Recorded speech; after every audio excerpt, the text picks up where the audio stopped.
Hero Raj Tarun కు తెలంగాణ హైకోర్టులో భారీ ఊరట లభించింది. నార్సింగి పోలీస్ స్టేషన్లో లావణ్య అనే యువతి పోలీసులకు ఫిర్యాదు చేయడంతో కేసు నమోదు చేశారు. దీంతో రాజ్ తరుణ్ బెయిల్ మంజూరు చేయాలని తెలంగాణ హైకోర్టును ఆశ్రయించారు.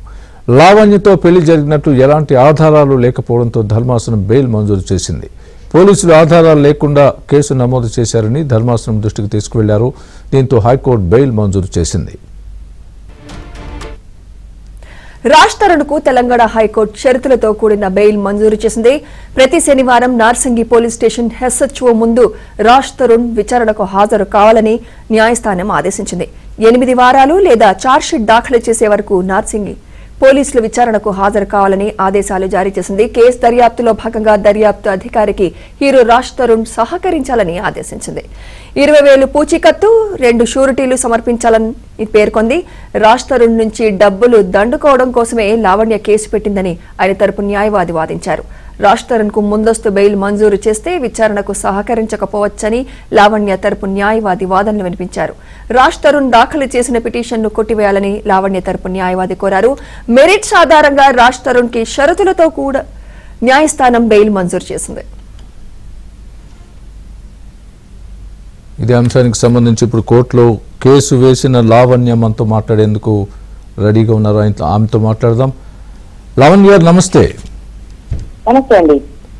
లావణ్య గారు, మీరు న్యాయపరంగా ఏ విధంగా ముందుకు వెళ్ళబోతున్నారు? ముఖ్యంగా మీరు సరైన సాక్ష్యాధారాలు పొందుపరచడందువల్లే ఆయనకు బెయిల్ వచ్చిందని వార్తలు వస్తున్న నేపథ్యంలో ఏ విధంగా ముందుకు వెళ్తారు?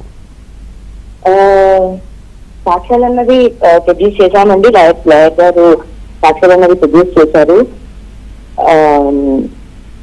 మా పెళ్లి గురించి అంటారా, నేను దాంట్లో ఆల్రెడీ మెన్షన్ చేశానండి. మేము లవ్ మ్యారేజ్ అన్నది చేసుకున్నాం. మేము పెళ్లి రిజిస్టర్ అన్నది జరగలేదు. నేను చిన్నపిల్లలం అప్పుడు ఒకరినొకరిని ఇష్టపడ్డాను, పెళ్లి చేసుకుంటామని అడిగాడు. నాకు చిన్న వయసులోనే అతను చేయి పట్టుకొని ముందుకు నడిచాను.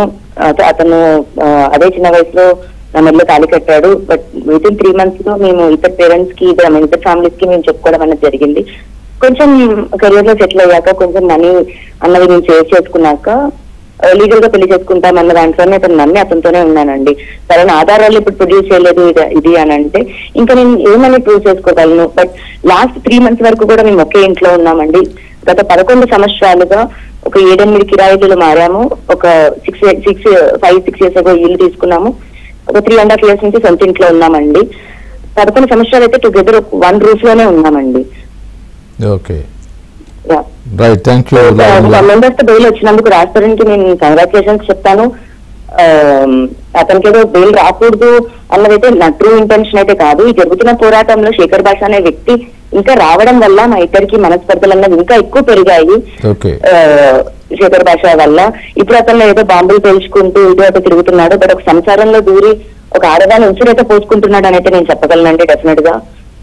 ఎందుకంటే ఈ రోజున నేను రోజు కూర్చొని నా ఇంట్లో నా ముందు కనిపించే రాజ్ తరుణ్ ఇప్పుడు నాకు కనిపించకపోవడం నాకు అది చాలా బాధాకరమే అండి. రోజు నా ఏడుపుకి కానీ నా పెయిన్ కి కానీ ఖచ్చితంగా శేఖర్ భాష one of the main reason అనే చెప్పుకుంటాను.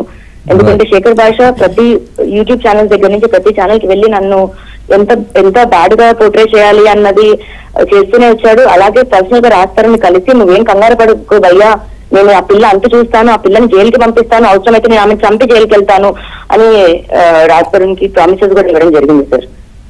ఎస్ సార్, రైట్ అండి. లావణ్య గారు, థ్యాంక్స్ ఫర్ ద మీ స్పందనకి ధన్యవాదాలు.